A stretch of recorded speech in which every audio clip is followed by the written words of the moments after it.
Mucho gusto, mi nombre es Juan Pablo Kovacevic, yo soy psicoterapeuta de la Clínica de Ansiedad y Trauma y soy docente en Favaloro en la materia de psicopatología. Los voy a acompañar hoy en esta clase en la que vamos a hablar sobre el modelo cognitivo comportamental, algunas herramientas importantes, formas de abordar a los pacientes.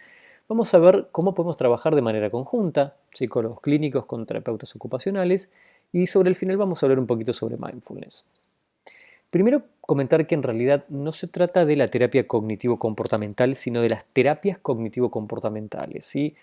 Existe el paradigma cognitivo-comportamental que reúne una serie de principios en los cuales están englobadas varias formas de intervención diferentes, desde la terapia cognitiva estándar, la terapia cognitivo-comportamental, la activación conductual, la terapia de aceptación y compromiso, tipos de terapias más contextuales o de tercera ola, y tipos de abordajes o más bien comportamentales o más bien cognitivos o mixtos. Lo que sí ocurre es que hay una serie de principios que todos estos abordajes reúnen y son, por ejemplo, una epistemología basada en la psicología científica. Empleamos el modelo de psicoterapia basada en evidencia. Queremos saber qué procedimientos funcionan en qué tipo de trastornos. Queremos que esto no sea anecdótico, sino que haya reportes que nos permitan a nosotros saber que ciertas intervenciones son efectivas para ciertos cuadros y por qué, ¿sí?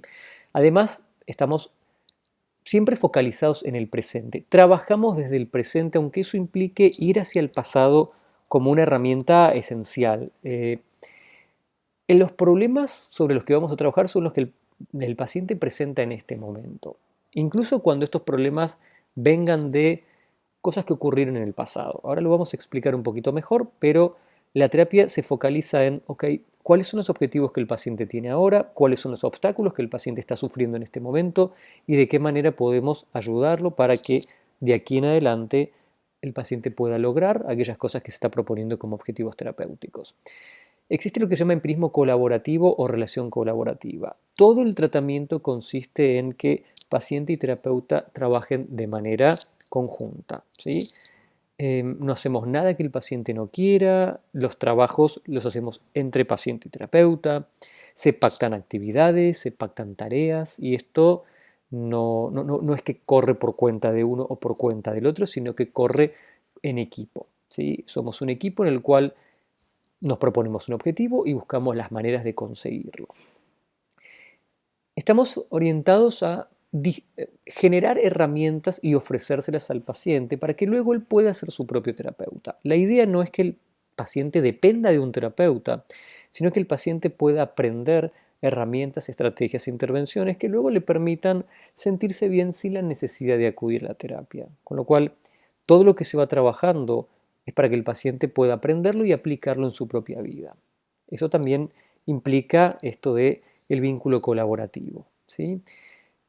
El modelo se centra en pensamientos, emociones, conductas y sensaciones físicas, así que esta es la parte más esencial de todas las intervenciones cognitivo-comportamentales. Algunas hacen más hincapié en el abordaje cognitivo, otras en la regulación emocional y otras en los comportamientos, pero la misma epistemología nos permite saber que emociones, pensamientos y comportamientos trabajan de manera interdependiente y se influencian recíprocamente.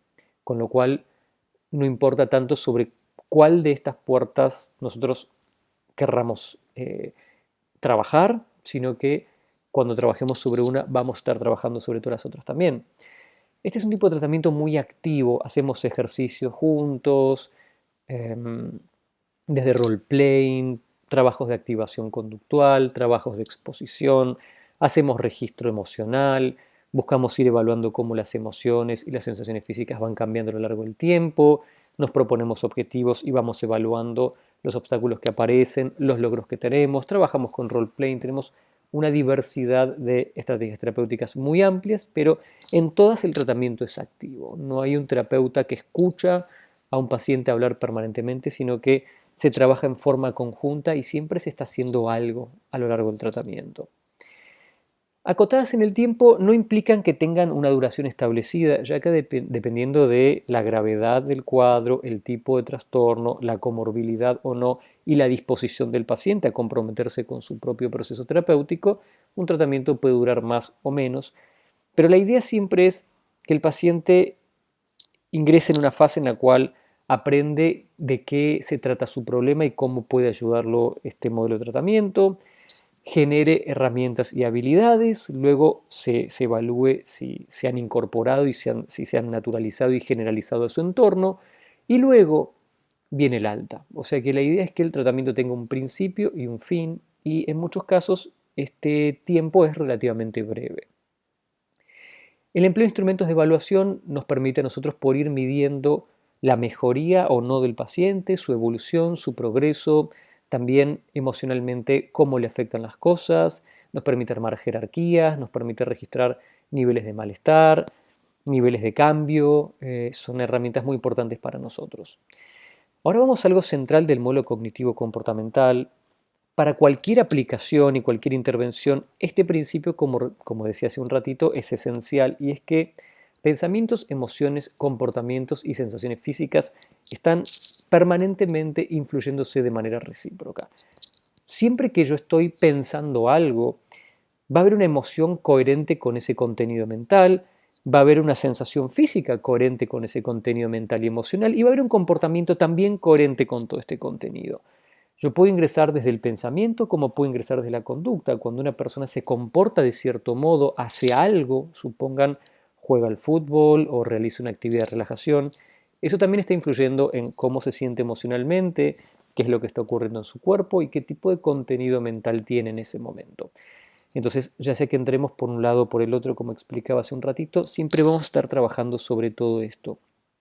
Algo saliente del modelo cognitivo, sobre todo, es que, como decía Epicteto en el siglo I, un estoico que nos enseñó mucho y uno podría pensar que de alguna manera sentó las bases muy tempranas de la terapia cognitiva, es que no son las cosas las que nos afectan, sino nuestra lectura sobre las cosas, cómo interpretamos las cosas. No es que las cosas tienen un sentido en sí mismas, sino que las personas les otorgamos sentido.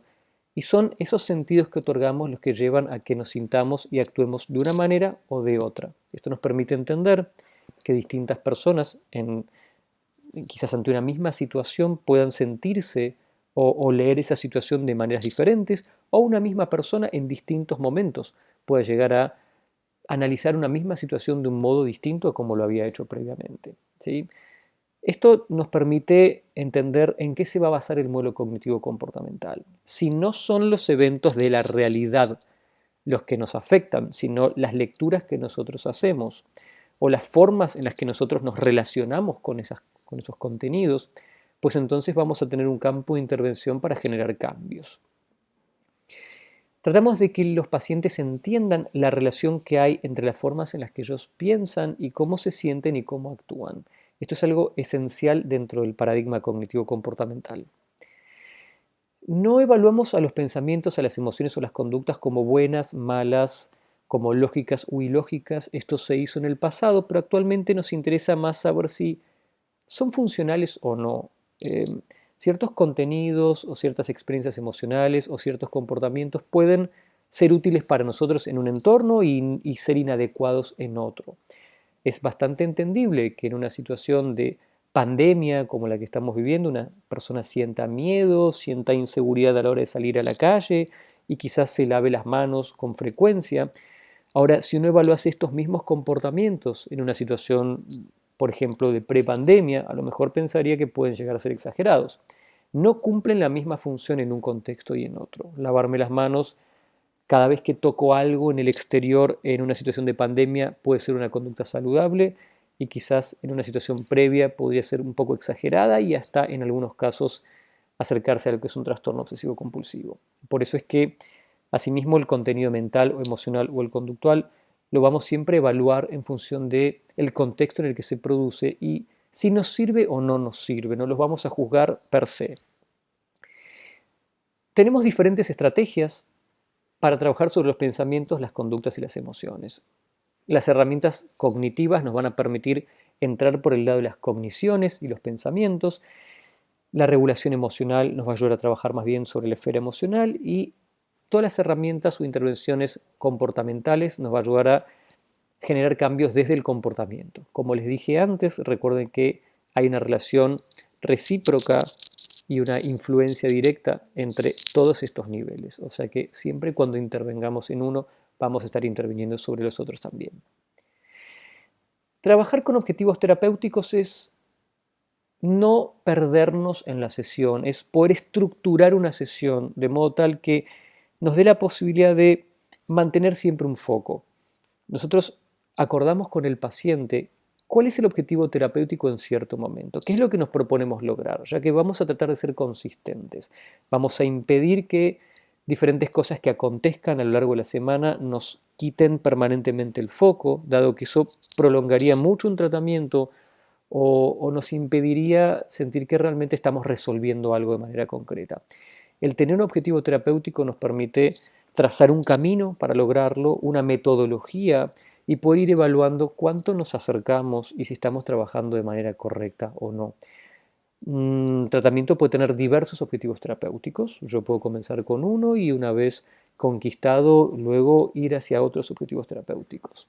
Volviendo al concepto de empirismo colaborativo o de vínculo de cooperación entre paciente y terapeuta, siempre los objetivos terapéuticos los decide el paciente en función de lo que más lo obstaculiza, lo molesta, o aquello que siente que es lo más urgente, o aquello que de destrabarse permitiría destrabar otras cosas. Una herramienta central en terapia cognitivo-comportamental es la conceptualización cognitiva. Es aquello que nos permite a nosotros entender quién es la persona que tenemos adelante, cuál es su background, en qué entorno se ha criado, cuáles han sido las experiencias relevantes, de qué manera se ve a sí misma, al mundo, a las otras personas, cuáles son los eventos que nos permiten a nosotros entender por qué esta persona interpreta las cosas como las interpreta en el presente, cuáles son las conductas que han favorecido que esta persona hoy quizás haya desarrollado un trastorno determinado o alguna clase de malestar, de qué manera se mantienen en el presente, qué es lo que está ocurriendo hoy que no ha permitido que esta persona realice cambios que hubiesen permitido quizás que se sintiese mejor o no siguiese teniendo el trastorno que presenta. A esto lo llamamos factores mantenedores. Esta comprensión integral de la persona, de qué manera piensa, de qué manera interpreta, cómo se comporta, qué conductas generan qué resultados, nos va a ayudar a nosotros a elegir cuáles van a ser las herramientas que vamos a utilizar para ayudar a esta persona a lo largo del proceso terapéutico a que vaya sintiéndose cada vez mejor. Necesitamos entender cómo piensa, cómo se siente, cuáles son las situaciones que disparan, qué tipo de pensamientos, qué tipo de emociones, qué tipo de conductas, por qué se producen ciertas conductas en lugar de otras y de qué manera vamos a intervenir para cambiarlo. Es importante, como dije hace un ratito, poder entender que realmente los eventos cognitivos son los que terminan influyendo fuertemente en cómo la persona se siente y cómo la persona actúa. Pero no todos los eventos cognitivos. Hay que diferenciar los pensamientos racionales, los pensamientos voluntarios o los pensamientos conscientes de aquellos que son automáticos. Ahora vamos a hablar un poquito sobre qué son los pensamientos automáticos, puesto que estos son esenciales para todo abordaje cognitivo-comportamental.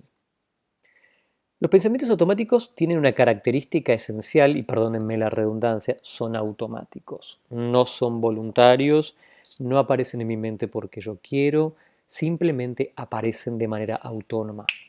Se presentan en forma de imágenes, en forma de relatos, en forma de recuerdos. No son fácilmente reconocibles, eso quiere decir que yo puedo estar experimentando pensamientos negativos sin darme cuenta que los estoy teniendo. Yo podría estar dándoles la clase en este momento y se me podría disparar la imagen de mi computadora apagándose. Yo no estoy queriendo tener esa imagen ni la traje a mi mente de manera voluntaria, pero se disparó y eso genera una respuesta emocional. Me podría aparecer el relato de no te está quedando bien la clase, omitiste decir esto, aquello no va a gustar. Y también esto me generaría una experiencia emocional y seguramente una conducta, quizás revisar, borrar, comenzar de nuevo. Pero yo puedo darme cuenta o no que tengo este contenido en este momento.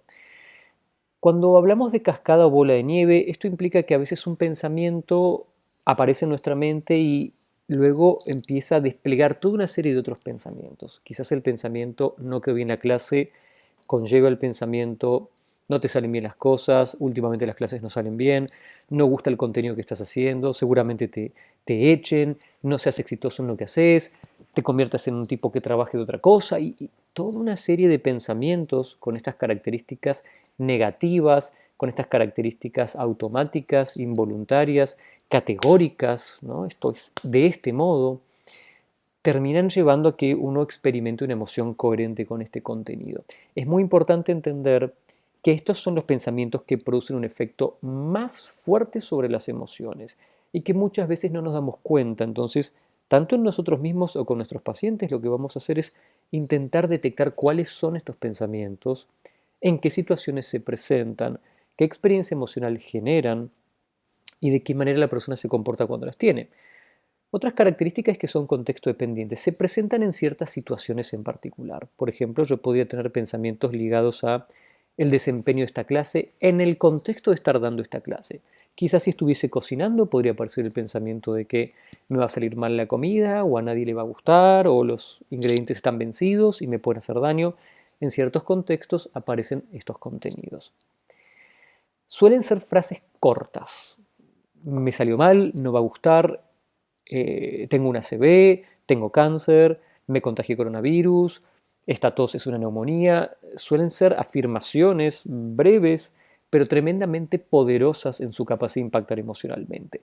Del mismo modo pueden ser imágenes, donde yo podría, como les decía hace un ratito, ver que la computadora se apaga, la imagen de un alumno diciendo qué porquería de clase, o la imagen de mí mismo intoxicado por algo que comí. Yo no quiero tener este contenido aparece en mi mente, me dé cuenta o no y produce una experiencia emocional. Cuando yo no me doy cuenta de este contenido, yo puedo sentir malestar, puedo sentir una emoción que no sé bien de dónde sale, y es allí donde utilizamos la técnica de tratar de rastrear cuál es el pensamiento que estuvo activo en ese momento en el que la persona comienza a sentirse de cierto modo. Vemos que hay un disparador, hay una experiencia emocional y entendemos que en el medio debe haber habido alguno de estos pensamientos capaces de generar y dar razón a esta respuesta emocional. Y frecuentemente se repiten los mismos contextos. Personas que tienen miedo a hablar en público suelen tener los mismos contenidos cada vez que tienen que dar una charla en público. Personas que son propensas a quizás tenerle miedo a ciertos animales tienden a experimentar ciertas cogniciones cuando prevén que pueden toparse con estos animales. Con frecuencia aparecen en ciertos contextos. O un depresivo posiblemente en ciertos momentos del día tenga ciertos contenidos cognitivos coherentes con sus esquemas depresógenos y posiblemente vea que no son muy diferentes unos de otros, sino que generalmente se repiten los mismos contenidos. Explicando un poco sintético de dónde vienen los pensamientos automáticos, porque así parecen como virus que aparecen en el cerebro de la nada. No, no vienen de la nada, vienen de la manera en la que nosotros hemos aprendido a ver, la manera en la que nosotros hemos aprendido a darle sentido a las cosas. Podríamos decir que las personas nacemos prácticamente formateadas, nacemos con ciertas predisposiciones biológicas que hacen que podamos reaccionar de manera más fuerte a ciertas emociones o seamos capaces de tener mayor regulación emocional o todo lo contrario, seamos más sensibles a ciertas emociones. Tenemos disposiciones biológicas que nos hacen más o menos vulnerables al estrés, bueno, a la regulación emocional, a la experiencia de sensaciones corporales. Por fuera de eso, la manera de entender el mundo y darle sentido, de entender cómo funciona esto, tiene que ver con los aprendizajes que vamos realizando desde que nacemos y sobre todo en nuestra primera infancia, ¿no? En la infancia más temprana. En función de los aprendizajes, de las cosas que se nos enseñan, que están bien, que están mal, de las experiencias relevantes que vivimos, es que vamos armando nuestra visión sobre nosotros mismos, sobre el mundo, sobre las otras personas, si somos o no somos capaces, si tenemos o no facilidades para las cosas, si el mundo es un lugar agradable o no, si es peligroso, si se nos exige demasiado, si hay que rendir de cierta manera. Vamos armando esquemas o formas de ver las cosas, vamos armando reglas. Si hago esto, pasa esto está bien y esto está mal, esto corresponde y esto no corresponde. Un 8 es una mala nota, siempre hay que sacarse un 10. No tener un 10 implica ser mediocre. Si no me va bien, entonces no me quieren. Voy armando un montón de reglas que son el resultado de mi experiencia con mi entorno en mi temprana infancia. Los pensamientos automáticos emanan de este sistema de reglas, de creencias y esquemas que nosotros tenemos. Si yo, por ejemplo, tuviese una visión negativa sobre mí mismo y creyese que soy una persona poco competente, posiblemente tendría la regla de creer que las cosas nuevas me van a salir mal o que cuando haga algo no va a estar bien. Quizás eso me lleve a revisar las cosas de manera exagerada y en contextos donde se me ponga a prueba quizás tiendan a aparecer pensamientos del tipo de no está quedando bien, no va a gustar, esto no es lo que se te pidió, nunca te sale, a los otros les sale mejor. Este contenido, estos pensamientos automáticos se presentan en ese contexto a causa de que son coherentes con la manera en la que yo me veo a mí mismo y con la manera en la que yo evalúo el entorno.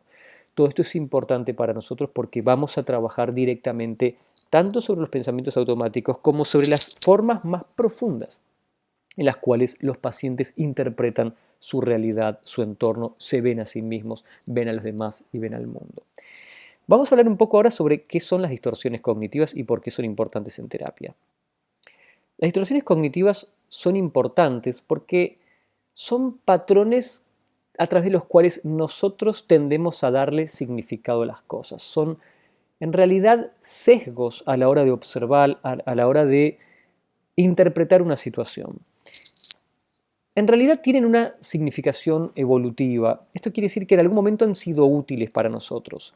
Posiblemente no estemos pudiendo beneficiarnos de ellas en el contexto actual, pero en contextos de peligro, en contextos donde la vida está en juego, en contextos donde conviene hacer foco sobre las cosas peligrosas y no darle tanta importancia a la información positiva o no relevante para la supervivencia, este tipo de distorsiones no se comportarían como distorsiones, sino como herramientas para la toma de decisiones en contextos de peligro y donde tengo que decir de manera veloz. Pero en la actualidad, en la vida en la que solemos llevar los seres humanos del siglo XXI, el siglo XX también sería más o menos lo mismo, tienden a ser inadecuadas porque me llevan a mí a razonar de modo sesgado. Eso quiere decir que en mi proceso de interpretar la realidad, de interpretar los eventos que me ocurren, tanto internos como externos, cuando yo lo hago a través de distorsiones, el producto de mi interpretación tiende a ser defectuoso, generando que yo anímicamente me sienta mal a través de la interpretación que yo hice. Hay distorsiones que de alguna manera podrían llevar a una persona a sentirse bien. En tal caso no las llamaríamos disfuncionales. Si una persona tiende a clasificar las cosas de manera positiva y esto le es útil y esto le sirve y se siente mejor, aunque no tenga una visión que sea respaldada por la realidad, por la evidencia de sus resultados, quizás esta persona se sentiría bien y esto le permitiría seguir emprendiendo. Hay personas exageradamente optimistas que a lo mejor su optimismo no se fundamenta en lo que realmente les sucede, pero lo lleva a sentirse bien y a seguir intentándolo, siempre pensando que las cosas le van a ir bien. Aquí en clínica, por supuesto, nos centramos más que nada en lo negativo, ¿no? Las distorsiones cognitivas tienden a llevarnos a observar las cosas de una manera distorsiva que mantiene formas de pensamiento disfuncionales, que mantienen formas de pensamiento que nos recuerdan a nosotros que las cosas son como creemos que son y si estamos hablando de trastornos, eso implica que las cosas son de una manera negativa. Ahora vamos a evaluar un poquito mejor cuáles son, pero uno de los efectos negativos de las distorsiones cognitivas no es solamente llevarme a ver la realidad de manera sesgada, sino llevarme a confirmar que lo que yo creo y cómo yo me siento es correcto. Eso lo que me impide es cambiar. Vamos a ver que hay varias y vamos a hablar muy brevemente sobre ellas para que no se vaya mucho tiempo en esto, pero de nuevo, una distorsión cognitiva me lleva a mí a evaluar una situación o un evento con características rígidas, estables, que tienden a repetirse y que me llevan a mí a llegar a una conclusión que no me sirve. El pensamiento dicotómico implica separar la realidad en dos categorías. Esto es bueno, malo, exitoso o es un fracaso. Lo hice bien o lo hice mal, soy lindo o soy feo, me quieren o me odian, como si realmente hubiese tan solo dos posibilidades, cuando en realidad suele haber muchas, y una u otra pueden ser solamente los dos puntos extremos, ¿no? En un continuum podría ser el extremo de un lado y del otro, pero en el medio yo no estoy observando todas las posibilidades que hay. La adivinación del futuro es esta tendencia a creer que sabemos lo que va a ocurrir, aún sin poder estar seguros. Porque por más que las cosas tiendan a repetirse, a veces uno no puede tener certeza de qué es lo que va a pasar en el futuro. La lectura de mente implica creer que sé qué es lo que el otro está pensando, qué es lo que el otro piensa de mí, por ejemplo. La catastrofización es la tendencia que tienen algunas personas a imaginarse el peor resultado posible. Dentro de todas las alternativas va a pasar lo peor que puede ocurrir, cuando en realidad generalmente no ocurre lo peor, sino que muy raras veces ocurre el peor de todos los escenarios, pero la mente tiende a atraerlo con cierta frecuencia. La inferencia arbitraria es la tendencia a veces a atribuir nexos causales entre cosas que no tienen un nexo causal. Es como decir, hoy es un día soleado, hoy va a ser malo para mí y todo me va a salir mal. Uno puede decir cuál es la relación lógica entre que haya sol y las cosas me salgan bien o me salgan mal. No, no la hay. Yo estoy estableciendo un nexo entre cosas que no tienen un nexo per se. El filtro negativo es la tendencia a hacer foco en la información negativa, menospreciando la información positiva. Esto me lleva a ser poco objetivo. No estoy sopesando por igual lo que está bien y lo que está mal, sino que estoy haciendo un foco en lo que está mal y dejando de lado la información positiva. Me lleva a una observación sesgada. La personalización tiene que ver con la autorreferencia, creer que las cosas me ocurren a mí. ¿No? Hoy llueve porque yo salí sin paraguas. La sobregeneralización es la tendencia a no creer que un evento es un evento aislado, sino creer que esto se generaliza a todos los eventos. Siempre las cosas me salen así, siempre me saldrán de este modo. El razonamiento emocional implica esta tendencia a creer que las cosas son en función de cómo yo me siento. Las cosas son lindas si yo me siento bien, las cosas son malas si yo me siento mal. No hay esperanza si yo estoy triste, como si mi estado anímico definiese cómo es la realidad, en lugar de entender que mi estado anímico sesga la manera en la que yo interpreto las situaciones, ¿no? Es bueno poder aprender a reconocer que cuando estoy anímicamente de cierto modo, eso no implica que la realidad se comporte en función de mi estado. La rotulación es la tendencia a poner etiquetas, correcto, incorrecto, tonto, incapaz, bueno, mediocre. Y los imperativos son la tendencia a ponernos reglas rígidas sobre cómo tendrían que ser las cosas, cómo tendríamos que ser nosotros, cómo tendríamos que actuar. Yo debería hacer esto, tendría que haber hecho lo otro, debería sentirme de este modo. No tienen que ver con la voluntad de uno, con los deseos, sino con imperativos u obligaciones. Esto tiene que ser de tal manera.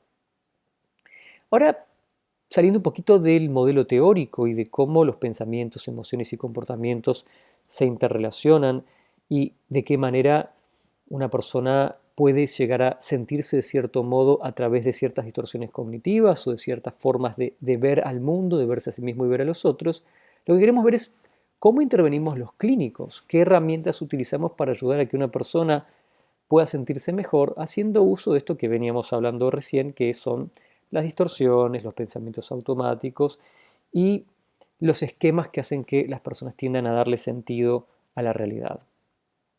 Como pueden ver aquí, en este cuadrito, separamos diferentes columnas. Lo primero que queremos conocer es la situación o evento disparador. ¿Qué, qué justifica, en qué contexto se produce esta situación que al paciente le genera malestar? Un disparador puede ser un olor, siento un perfume y esto me trae un recuerdo o me trae una emoción. Un disparador puede ser un evento fisiológico, empiezo a sentir palpitaciones, se me acelera el corazón o siento dificultad para respirar. Un disparador puede ser algo que veo en la televisión, un pensamiento que aparece en mi mente. Yo necesito reconocer a partir de qué se produce esto sobre lo que vamos a trabajar. La emoción implica cuál es la experiencia emocional que la persona experimenta luego de haberse producido este disparador.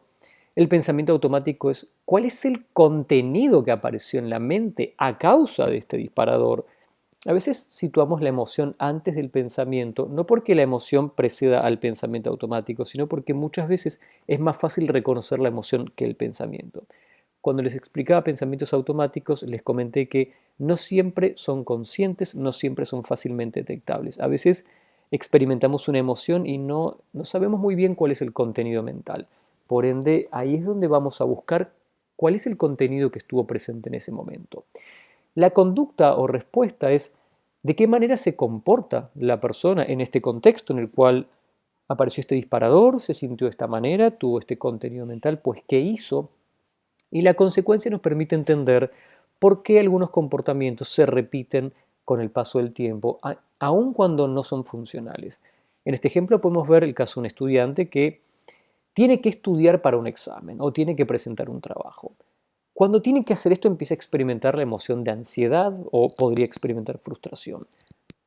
Si nosotros hablamos hace un rato de que hay una coherencia entre lo que pienso, lo que siento y lo que hago, uno diría que la ansiedad como emoción va a tener un disparador cognitivo, va a tener un contenido mental coherente con esa emoción. Por ejemplo, soy incapaz.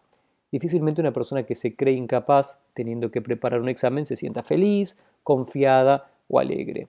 Con lo cual aquí vemos que el pensamiento de ser incapaz a la hora de preparar un examen es consistente con experimentar ansiedad.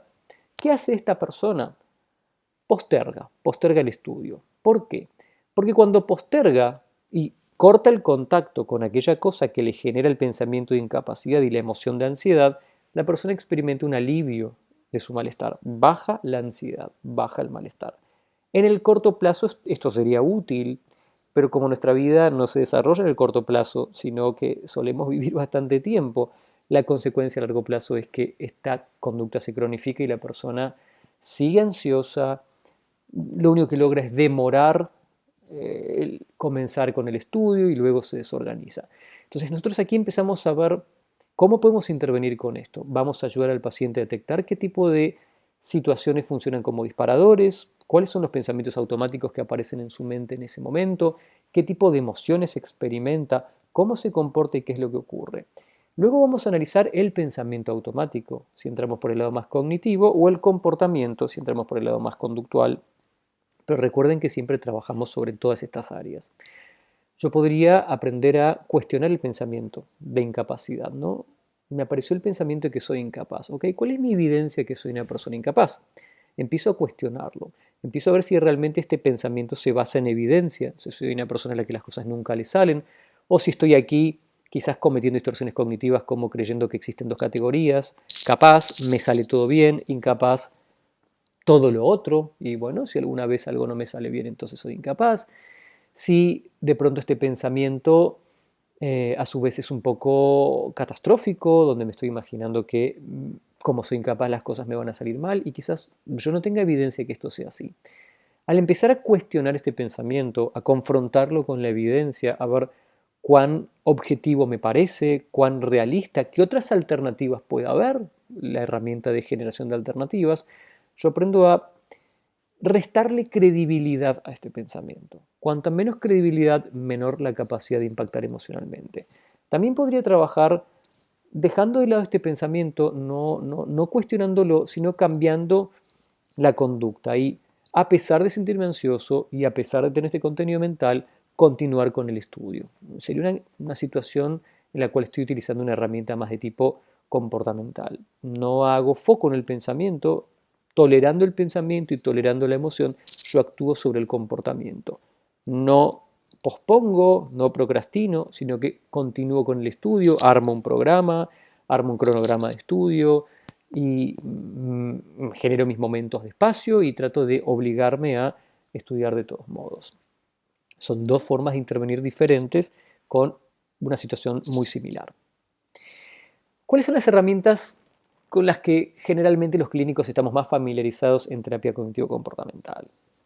Dentro del aspecto cognitivo está la psicoeducación, es enseñarle al paciente sobre qué consiste tanto el abordaje cognitivo para su problema, cómo lo conceptualizamos nosotros, el empirismo colaborativo, que es favorecer esta alianza terapéutica, que es que trabajemos de manera colaborativa entre paciente y terapeuta. La reestructuración cognitiva implica esta capacidad de detectar ciertos contenidos mentales y aprender a cuestionarlos y generar alternativas para poder tener pensamientos más objetivos, y no necesariamente optimistas, sino objetivos, menos sesgados.